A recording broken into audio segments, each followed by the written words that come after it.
Welcome back to Raj with Lakshmi official. இன்னைக்கு நம்ம சேனலில் என்ன பார்க்க போறோம்னா கத்திரிக்காய் போட்டு புளிக்குழம்பு தான் செய்ய போகிறோம். எப்படி செய்யலாம்னு வாங்க வீடியோக்குள்ளே போகலாம். ஸோ நான் வந்துட்டு கடாயை வச்சுட்டு நம்ம எண்ணெய் ஊற்றிட்டோம். இப்போ நம்ம இந்த கத்திரிக்காய் போட்டு புளிக்குழம்பு நல்ல எண்ணெயில் தான் நம்ம செய்ய போகிறோம். எண்ணெய் ஊற்றிட்டோம். இப்போ கத்திரிக்காய் போட்டுக்கலாம். கத்திரிக்காய் நான் கட் பண்ணலை, இந்த காம்பு மட்டும் எடுத்துகிட்டு இது நாளாக கட் பண்ணி வச்சுருக்கேன். ஸோ இதை போட்டுக்கலாம்.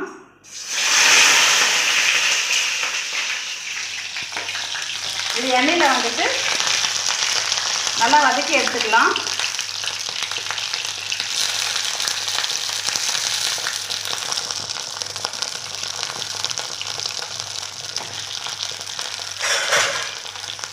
ஸோ இதை எண்ணெயில் நல்லா வதக்கிக்கலாம். இதை கூட மஞ்சள்தூள் போட்டுக்கலாம். லைட்டாக மஞ்சள்தூள் போட்டுக்கலாம். இது எண்ணெயிலே நல்லா வதங்கட்டும்.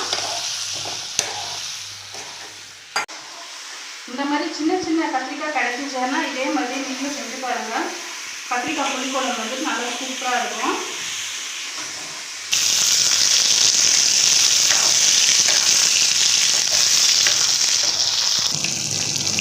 இப்போ பாருங்கள் எண்ணெயிலே நல்லா வதங்கிடுச்சு. இப்போ இந்த கத்திரிக்காயெல்லாம் தனியாக எடுத்து வச்சிடலாம்.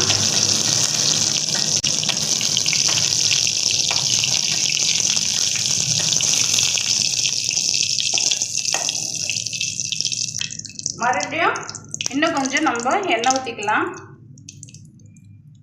நல்ல எண்ணெய் தான் ஊற்றுறோம். இது கொஞ்சம் அதிகமாக ஊற்றிக்கோங்க, அப்போ தான் நல்லாயிருக்கும். இந்த அளவுக்கு போதும்.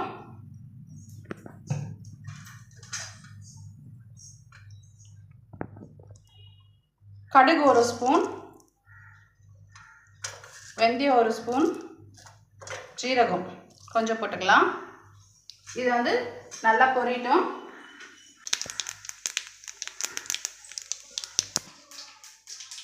கடுகு நல்லா பொரிஞ்சிடுச்சு. இப்போ வெங்காயம் போட்டுக்கலாம். கருவேப்பிலை போட்டுக்கலாம்.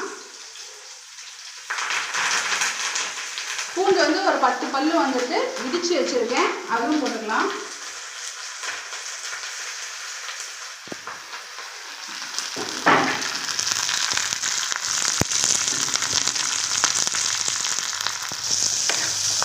இது நல்லா வதங்கட்டும். இப்போ பாருங்கள், வெங்காயம் பூண்டு நம்ம எல்லாமே நசுக்கி போட்டுருக்கோம். எல்லாமே நல்லா வதங்கிடுச்சு. இப்போது நம்ம தக்காளி ஒரு 4 தக்காளி நம்ம அரைச்சி வச்சுருக்கோம். மிக்சியில் போட்டு நம்ம அரைச்சி வச்சுருக்கோம். இந்த தக்காளி பேஸ்ட்டை ஊற்றிடலாம்.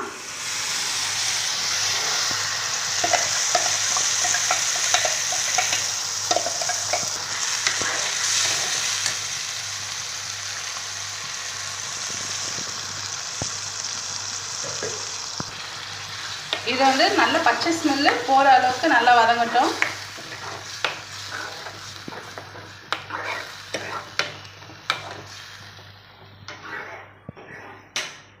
இதுக்கு சைட் டிஷ் பார்த்தீங்கன்னா முட்டை ஆம்லேட்டு, அப்பளம், இது எது பண்ணாலும் நல்லாயிருக்கும். ஸோ நான் முட்டை தான் செய்ய போகிறேன். இதுக்கு சைட் டிஷ்ஷு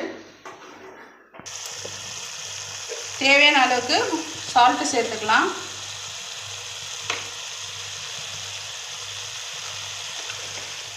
நல்லா வதங்கட்டும். இந்த சைடில் சாதம் குக்கரில் வச்சுருக்கேன்.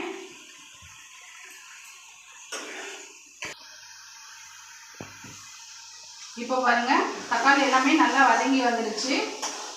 இப்போ மசாலா ஐட்டம் சேர்த்துக்கலாம். ஒரு 1/2 டீஸ்பூன் வெறும் மிளகாத்தூள் போட்டுக்கலாம். அதுக்கப்புறம் ஒரு 1.5 ஸ்பூன் அளவுக்கு வீட்டு குழம்பு தூள் போட்டுக்கலாம்.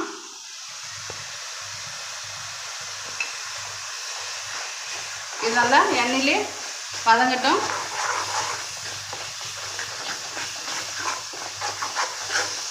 ஸோ இது எண்ணெய் பச்சை ஸ்மெல் வரைக்கும் போயிடுச்சு. எண்ணெய்லாம் நல்லா பிரிஞ்சு வந்துருப்பாங்க.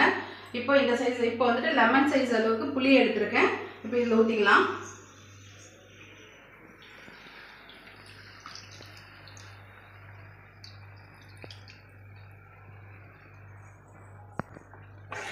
இப்போ இந்த பச்சை ஸ்மெல் போகிற வரைக்கும் நல்லா வதக்கலாம். ஹை ஃப்ளேமில் வச்சுக்கலாம்.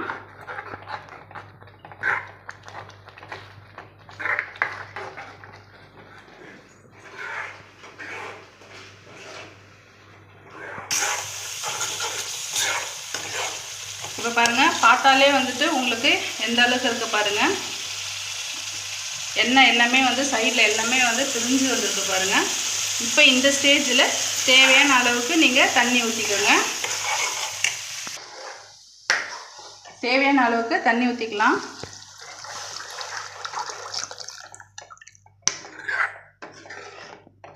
கத்திரிக்காய் வந்து ஃபஸ்ட்டு வந்து நம்ம எண்ணெயிலே வந்து நல்லா வதக்கி எடுத்துக்கிறோம். இப்போ பாருங்கள், நல்லா கொதி வந்துருச்சு குழம்பு. இப்போ இந்த ஸ்டேஜில் வந்துட்டு கத்திரிக்காய் வந்து நம்ம போட்டுக்கலாம்.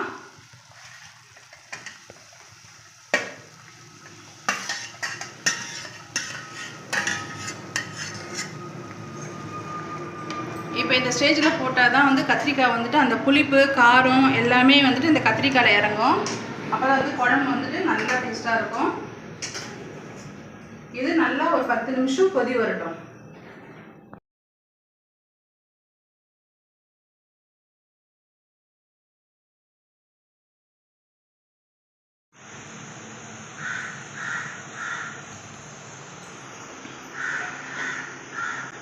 இதே மாதிரி எண்ணெய் கத்திரிக்காய் புளி குழம்பு நீங்களும் கண்டிப்பாக வீட்டில் செஞ்சு பாருங்கள். செஞ்சு பார்த்துட்டு கமெண்ட் பாக்ஸில் கமெண்ட் பண்ணுங்கள். நம்ம சேனல் மறக்காமல் சப்ஸ்கிரைப் பண்ணுங்கள். ஃப்ரெண்ட்ஸுங்க எல்லாருக்குமே ஷேர் பண்ணுங்கள், லைக் பண்ணுங்கள், பெல் ஐக்கானையும் கிளிக் பண்ணுங்கள். அப்போ தான் நாங்கள் போடுற வீடியோஸ் டெய்லி உங்களுக்கு நோட்டிஃபிகேஷனில் வர. நம்ம நெக்ஸ்ட் வீடியோவில் பார்க்கலாம். பாய்.